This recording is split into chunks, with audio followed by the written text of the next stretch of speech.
चलिए आज एक ऐसी कहानी की बात करते हैं जिसकी शुरुआत किसी इंसान से नहीं बल्कि कागज के एक छोटे से मामूली से टुकड़े से होती है।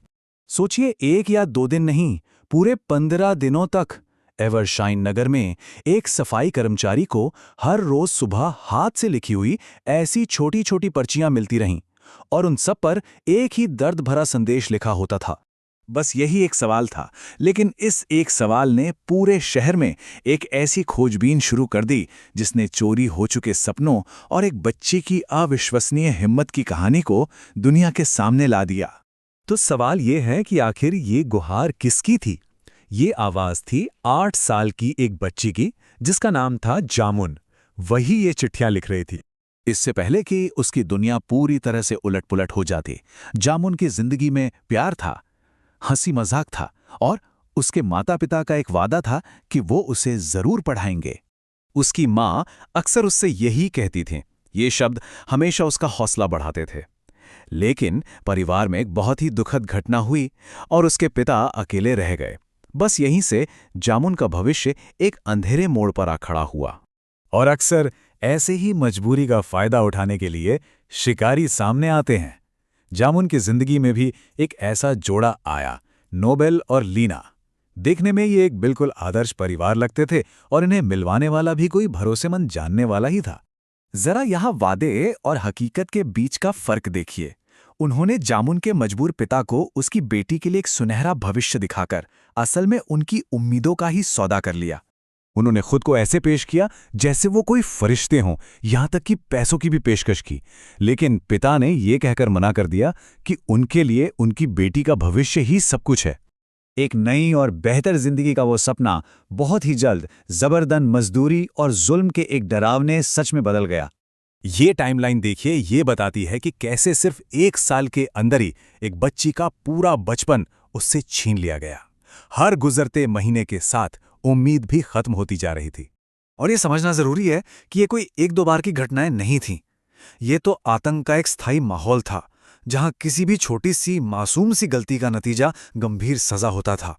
तो चलिए आप देखते हैं कि जांच कैसे आगे बढ़ी और कैसे कागज के वो छोटे छोटे टुकड़े उस बच्ची की आजादी की चाबी बन गए। ये पुलिस के बेहतरीन काम का एक उदाहरण है कि कैसे उन्होंने एक लगभग नामुमकिन लगने वाले केस में छोटे छोटे सुरागों को जोड़कर पूरी तस्वीर साफ कर दी। हुआ ये कि जामुन ने किसी दूसरे बच्चे की नोटबुक का पन्ना इस्तेमाल किया था और उस पर लिखे गए शब्दों का दबाव कागज पर एक हल्के निशान की तरह छप गया था। बस यही निशान जांच करने वालों के लिए एक बहुत बड़ी लीड बन गया।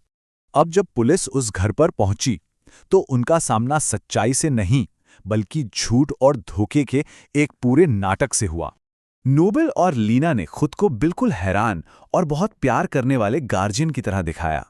उन्होंने दावा किया कि जामुन तो बस एक सेंसिटिव यानी कि बहुत इमोशनल बच्ची है। जामुन इतनी ज्यादा डरी हुई थी कि वो एक लफ्ज नहीं बोल पा रही थी। तब एक होशियार पुलिस ऑफिसर ने एक बहुत ही सरल सा खेल खेला, एक ऐसा खेल जिसने आखिरकार उस बच्ची को बिना कुछ बोले ही अपनी सच्चाई बताने का रास्ता दे दिया।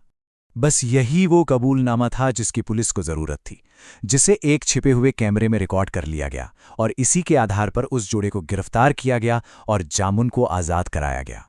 वो एक बहुत ही भावुक पल था जब पिता और बेटी मिले। उस पल ने 1 साल से चल रहे बुरे सपने को खत्म किया और जामुन के लिए एक नई सुबह की शुरुआत की। जामुन का ये अनुभव एक बहुत जरूरी कानूनी बात को भी सामने लाता है। देखिए, भारत में 14 साल से कम उम्र के किसी भी बच्चे को काम पर रखना एक दंडनीय अपराध है।